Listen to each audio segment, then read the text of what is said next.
নমস্কার শ্রোতা বন্ধুরা, সকলকে পরমাত্মার সন্ধানে চ্যানেলে স্বাগত। শ্রীহরির কৃপায় আশা করি আপনারা সকলেই ভালো আছেন, সুস্থ আছেন। বন্ধুরা, আর কিছুদিনের মধ্যেই জ্যৈষ্ঠ মাসের পূর্ণিমা তিথি, কিন্তু আমরা সকলেই জানি এই বছর জ্যৈষ্ঠ মাস পড়েছে মল মাস। সেই কারণে কি পুজো পাঠ করা যাবে, সত্যনারায়ণ পুজো, পূর্ণিমার পুজো ইত্যাদি কি করা যাবে না যাবে না, এই নিয়ে আমাদের অনেকের মনেই অনেক প্রশ্ন রয়েছে। সেই সমস্ত প্রশ্নের উত্তর রয়েছে আমাদের আজকের এই ভিডিওতে। তার সাথেই আমরা জেনে নেব পঞ্জিকা অনুসারে 2026 সাল এবং বাংলা 1433 বঙ্গাব্দ জ্যৈষ্ঠ পূর্ণিমার পূর্ণাঙ্গ সময়সূচি। এরপর আমরা জানব পূর্ণিমা তিথি কখন শুরু হচ্ছে এবং কখন শেষ হচ্ছে, পূর্ণিমা তিথি কতক্ষণ থাকছে, এছাড়াও গঙ্গা স্নান ও দানের শুভ সময়, ব্রত উপবাস কবে রয়েছে, নিশি পালন কখন করতে হবে, কবে রয়েছে। যেহেতু এই পূর্ণিমা তিথি মল পূর্ণিমা, সেই কারণে কোন কোন কাজগুলি আপনারা করবেন আর কোন কোন কাজগুলি করবেন না, এই পূর্ণিমা তিথিতে আপনারা কি খাবেন কি খাবেন না, সমস্তটাই থাকছে আজকের এই ভিডিওতে। তাহলে চলুন প্রিয় শ্রোতা বন্ধুরা, আর দেরি না করে ভিডিওটি শুরু করা যাক। আপনারা যদি আমার চ্যানেলে নতুন হয়ে থাকেন তাহলে অবশ্যই চ্যানেলটিকে সাবস্ক্রাইব করবেন এবং পাশে থাকা বেল আইকনটি ক্লিক করে রাখবেন, যাতে এই রকম ভিডিও আপনারা আরও পেয়ে থাকেন। ভিডিওটির মূল পর্বে যাওয়ার আগে কমেন্টে অবশ্যই লিখুন জয় মা লক্ষ্মীর জয় আর জয় শ্রীহরির জয়। প্রথমেই জেনে নেওয়া যাক এই বছর জ্যৈষ্ঠ মাস কেন মলমাস পড়েছে। চন্দ্র ও সূর্যের গতির হিসাবের সমতা বজায় রাখতে হিন্দু পঞ্জিকায় প্রতি 3 বছর অন্তর একটি অতিরিক্ত মাস যুক্ত হয়, যা মল মাস বা অধিক মাস নামে পরিচিত। এই মাসে 2টি অমাবস্যা পড়েছে।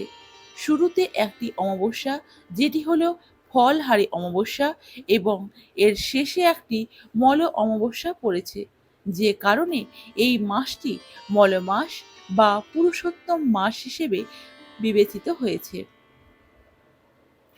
মল শব্দের অর্থ এখানে অশুভ বা পরিত্যক্ত, তাই এই মাসে বিবাহ, অন্নপ্রাশন, গৃহপ্রবেশ এবং নতুন যে কোনো শুভ কাজ করা নিষিদ্ধ রয়েছে। এই মাসে সনাতন ধর্মে দান, ধ্যান, উপবাস, তীর্থস্থান ভ্রমণ এবং ভগবান শ্রীহরির, শ্রী বিষ্ণুর পূজা অর্চনা করার বিশেষ মাহাত্ম্য রয়েছে। তাহলে চলুন প্রিয় শ্রোতা বন্ধুরা, আর দেরি না করে জেনে নেওয়া যাক এই মাসের পূর্ণিমা বা মল পূর্ণিমা কখন থেকে শুরু হচ্ছে। 15ই জ্যৈষ্ঠ 30শে মে শনিবার রাত্রি 11টা 22 মিনিট থেকে শুরু হচ্ছে পূর্ণিমা তিথি। পূর্ণিমা তিথি সমাপ্ত হচ্ছে 16ই জ্যৈষ্ঠ 31শে মে রবিবার দুপুর 1টা 12 মিনিটে, অর্থাৎ উদয় তিথি অনুসারে 16ই জ্যৈষ্ঠ 31শে মে রবিবার এই দিনে পূর্ণিমার ব্রত রয়েছে। এই দিনেই পূর্ণিমার পুজো পাঠ করতে হবে। এর আগের দিন 15ই জ্যৈষ্ঠ 30শে মে শনিবার পূর্ণিমার নিশি পালন রয়েছে। তবে আপনারা কোন দিন পুজো করবেন? সত্যনারায়ণ পুজো কিন্তু করা যাবে। আপনারা যদি বাড়িতে সিন্নি পুজো করতে চান, সিন্নি পুজোটা এই পূর্ণিমায় না করে অন্য পূর্ণিমায় করুন, সেটা বেশি ভালো হবে। অন্যান্য শুভ কাজও আপাতত না করাই ভালো এই মাসের পূর্ণিমায়। তবে আপনারা সত্যনারায়ণ পুজো অবশ্যই পালন করবেন। প্রদোষে যেদিন নিশি পালন রয়েছে, অর্থাৎ 30শে মে শনিবার, ওই দিনকে প্রদোষে সন্ধ্যা 6:14 থেকে শুরু করে রাত্রি 7:50 মধ্যে শ্রী শ্রী সত্যনারায়ণ ব্রতের শুভ সময় রয়েছে। এই ব্রতের সময়ের মধ্যে আপনারা পুজো করতে পারবেন। আর এর পরের দিনে যে শুভ সময়গুলি থাকছে সেই শুভ সময়গুলিকেও বলে দিচ্ছি।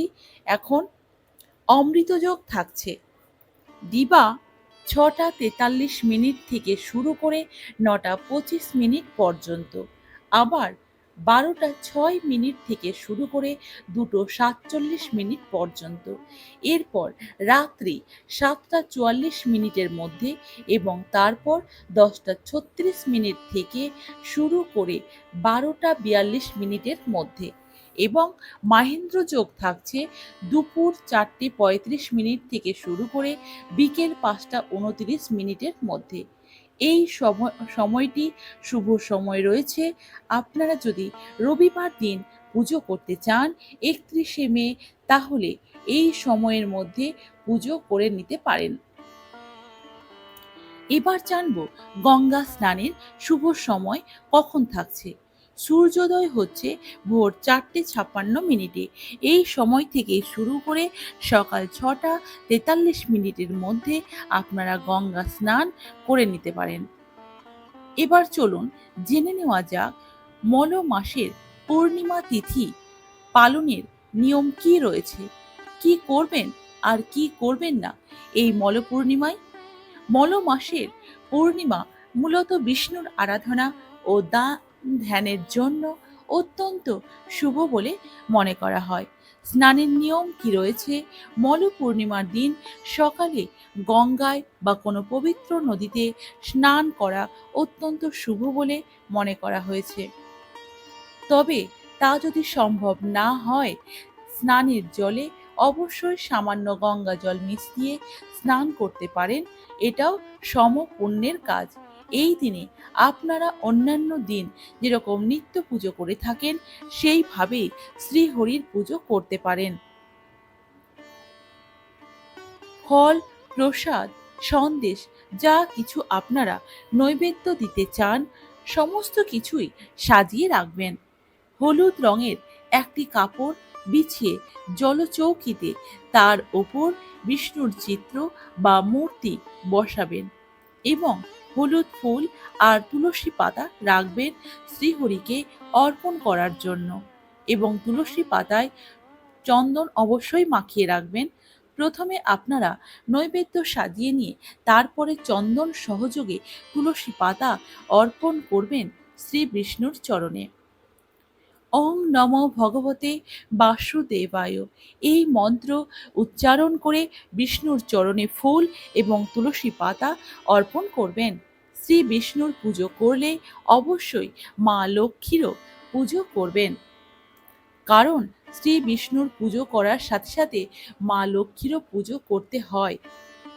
পূর্ণিমা তিথিতে আপনারা শ্রী বিষ্ণুর জন্য তুলসী পাতা এনেছেন, মা লক্ষ্মীর জন্য আনবেন বেল পাতা আর কিছু রঙিন ফুল। রঙিন ফুল মা লক্ষ্মীর খুবই পছন্দের, পারলে পদ্ম ফুল দেওয়া খুবই শুভ বলে মনে করা হয়েছে।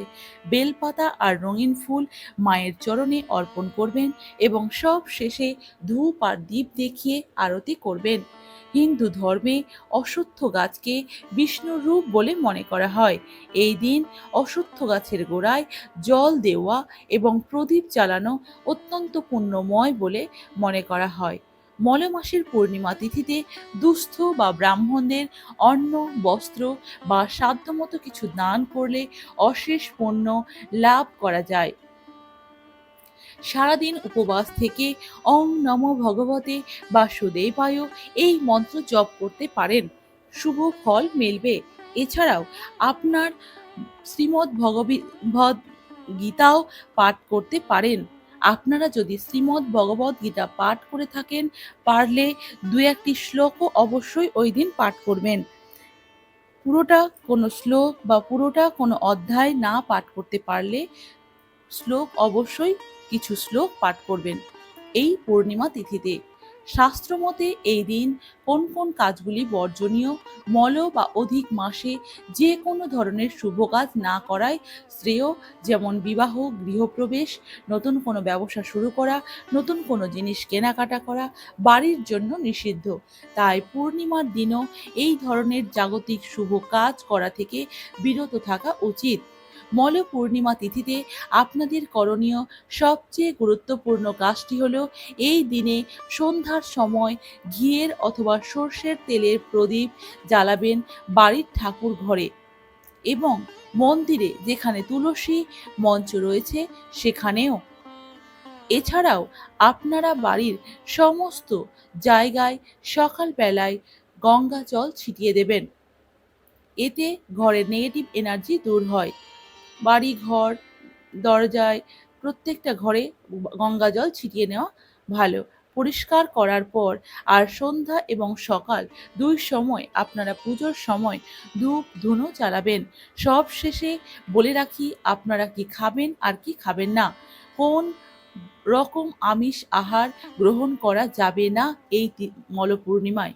মল পূর্ণিমা তিথি হলেও এই দিনে কিন্তু আমিষ আহার বর্জনীয়।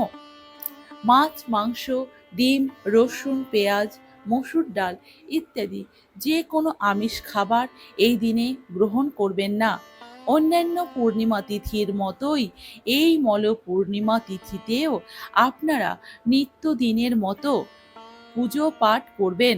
যেহেতু পূর্ণিমা তিথির আগের দিন আপনাদের নিরামিষ আহার গ্রহণ করার কোনো রকম দরকার নেই। তবে পূর্ণিমা তিথির যে দিনে পুজো রয়েছে সেই দিনে নিরামিষ আহার গ্রহণ করবেন। অন্ন গ্রহণ করতে পারবেন এই পূর্ণিমা তিথিতে, যেহেতু আপনারা সত্যনারায়ণ সিন্নি দিচ্ছেন না। সত্যনারায়ণের সিন্নি না দেওয়াই ভালো, সেই কারণে অন্ন গ্রহণ আপনারা করতে পারেন, তবে নিরামিষ আহার গ্রহণ করবেন। আর এই দিনে নখ চুল কাটবেন না, কোনো রকম কর্ম করবেন না, এটা নিষিদ্ধ রয়েছে। বাড়ির বয়োজ্যেষ্ঠদের সাথে কোনো রকম খারাপ ব্যবহার, ঝগড়াঝাঁটি এই দিনে করবেন না। এই সমস্ত জিনিসগুলো আপনারা মেনে চলুন। তাহলে শ্রোতা বন্ধুরা, এই সমস্ত ভিডিও দেখার জন্য অবশ্যই চ্যানেলটিকে সাবস্ক্রাইব করে আমার সঙ্গে থাকবেন। আর এই ভিডিওটি যদি ভালো লেগে থাকে তাহলে আত্মীয় স্বজন এবং বন্ধু বান্ধবদের মধ্যে অনেক বেশি বেশি শেয়ার করবেন এবং লাইক করবেন, কমেন্ট করবেন। খুব তাড়াতাড়ি নতুন কোনো ভিডিওতে নিয়ে আসছি। ততক্ষণ পর্যন্ত শ্রীহরির কৃপায় ভালো থাকুন, সুস্থ থাকুন।